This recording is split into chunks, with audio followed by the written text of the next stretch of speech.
What's that sound? It's for amusement only, the EM and Bingo Pinball Podcast. Welcome back to For Amusement Only. This is Nick Baldridge. Today I wanted to tackle Gottlieb score motors. Gottlieb used the same style of score motor for all of its EM life. The arrangement was similar to the exhibit score motor, which I described yesterday. It's a circular arrangement where the motor is actually mounted underneath, so the motor cams are mounted or stacked on top of the motor. The motor itself has a variety of switches arranged in usually 4 different positions, although there can be up to 5, I believe. And each of these different positions allows for different switches to make at different parts of the cycle. One of the really interesting things about Gottlieb score motors, and in fact any score motor, is the way that it knows when it has completed a cycle, a half cycle, a quarter cycle, etc. Based on the position of the top cam, or the cam in front, there's a switch which is normally open, and when the motor begins to turn, closes. This switch is called the index switch, or the runout switch. And as long as it is closed, the motor will turn. If the switch will not make for whatever reason, it will prevent the motor from completing a full cycle.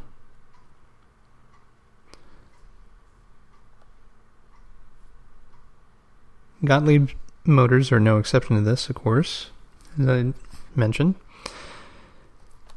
And one of the most frequent issues that I see on Gottlieb score motors is that the index switch is dirty or pitted, and it prevents the proper indexing of the motor. Now, when your motor stops halfway through a cycle, it'll leave a variety of switches in an incorrect state, either on when they're supposed to be off, etc. So, figuring this out is usually pretty easy, because if you look down from the top of the score motor, and again, the way that Gottlieb motors are produced, it's usually pretty easy to see this particular error. One of the switches, which is mounted and rides along the top cam, may appear closed, but it's not actually doing anything, and that's going to be your runout switch. Cleaning those switches works the same as any other high-powered contact in the game. You can file them if they're pitted, and you can clean them with a flex tone, should you so choose, or just clean them with a file, or clean them with a business card. Any of those will work, but the important thing is to get them relatively clean so that the appropriate amount of current will flow.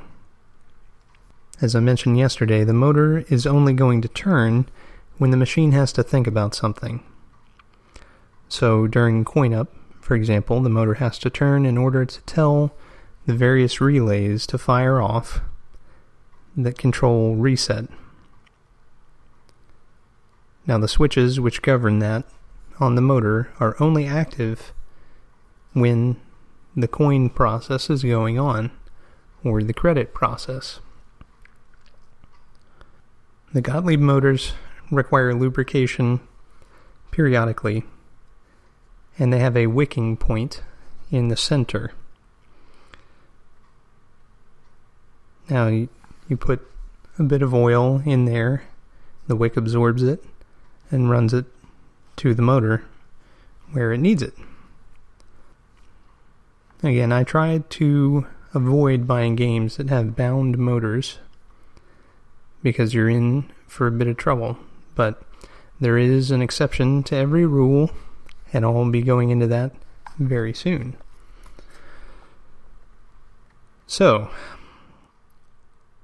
you've got your motor, it's turning, but perhaps your game is scoring too much or too little. That action can be governed by a switch on the score motor or a switch on one of the relays. And here's the downside of the Gottlieb method of manufacturing these score motors. The switches are or can be difficult to adjust. You have these 4 different stacks which are mounted sideways on these horizontally stacked cams. It's just tricky to be able to see the action of every switch. So Gottlieb thought of this, and they used hairpins in order to allow you to flip the score motor up into the air to service the motor as well as see the action in all the switches and perform cleaning. That's pretty handy, but it doesn't solve every problem, especially if someone gets a little overeager and flips the motor up really hard and mangles some switches. So it just takes careful adjustment, similar to the short throw relays, which I've griped about before. You just have to be go slowly when you're doing it, because it's a lot more difficult to adjust a Gottlieb score motor than any other manufacturer that I've run across. I have not worked on a United Bingo or otherwise, and they use a similarly stacked score motor, so it's possible that those are even more difficult. The nice thing about the Gottlieb motors is that when they are tuned, they work very well with a very, very small chance of failure compared to some of the compatriots, which I'll be going into soon. So don't be frightened of the Gottlieb score motor, but know that you're in for a bit of a challenge. One other thing I'd like to mention about the Gottlieb score motor are some of the inventive ways that they had to change the rate of travel on the cams. So you have these cams, and each cam is shaped a little differently. It has different bumps. As I mentioned on the exhibit podcast, I talked about how the different bumps actuate a single switch, and it'll turn on the coil for the 1000 stepper. Well, in this configuration, Gottlieb's configuration, they were able to make it so that you had these little riders that rode on the cam, and they would allow for the switch to remain closed for longer than just the time that the cam drops out or lifts up. It's pretty neat to see in action, and again, it provides a longevity of service which is not necessarily present in the other manufacturers. That's not to say that once the other manufacturers' score motors are tuned that you have to go in there and mess around with them frequently, but they are more prone to failure, in my experience, over time than the Gottlieb ones. The other thing they did is on the top cam, because of the way that they are stacked vertically, built up from the bottom of the cab, they had these posts that stick out of the top cam. And as the posts turn, they actuate these little actuators, which are all oddly shaped, but they're very specific to each stack. And when that's hit, it allows the stack to change state and stay changed for a longer period of time. So similar to the riders I was talking about, these little actuators provide extra time for the switches to remain closed without having to design an entirely new cam bump just to handle that. So let's talk about some problems with this setup. The first is that you can get breakages. So over time, with enough wear, and if the actuators are not wiped off every once in a while and kept clean, that actuator is likely to break. If someone moves the game with the balls in it and one of them falls in under the playfield or something of that nature, it can cause all kinds of damage. So once those have broken, it can be very difficult to fashion a new one. It is definitely possible. It's certainly doable, but it takes some doing. There is a chart for each game, usually located on the schematic, but sometimes on a piece of paper stapled inside the game, which shows the orientation of each of the switch stacks and their labels, 1, 2, 3, or 4, and sometimes there's a 3.5 thrown in the mix, maybe a 5, and the switches are oriented from bottom to top, A, B, C, D, E. Now, the riders are shown on the schematic as far as how to assemble, but the size and shape of the actuators are not described. So you're at the mercy of finding a photo on IPDB, talking to someone else who owns the game, talking to Steve Young at Pinball Resource, or just trial and error in order to figure out how to get this done.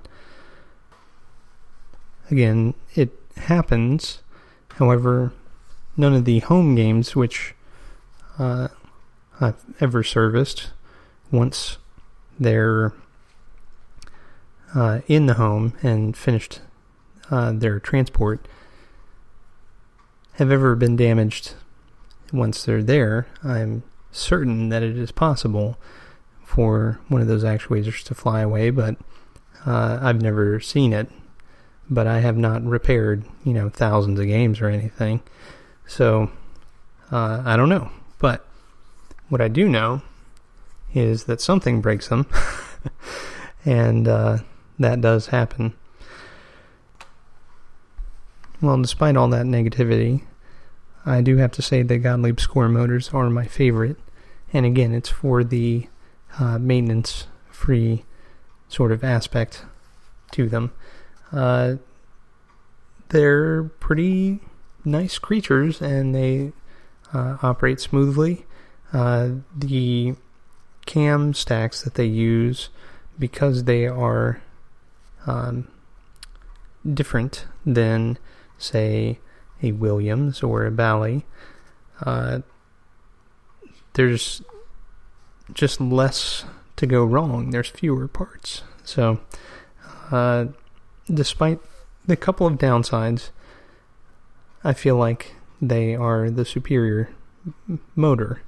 But everyone has their own opinion, and again, when I get to control units, that's a whole nother subject. But as far as the score motors in pin games, I feel that the Gottlieb score motors are some of the most reliable, well, Thank you again for joining me. My name again is Nick Baldridge. You can reach me at foramusementonlypodcast@gmail.com, or you can call me on the Bingos line. That's 724-BINGOS1. That's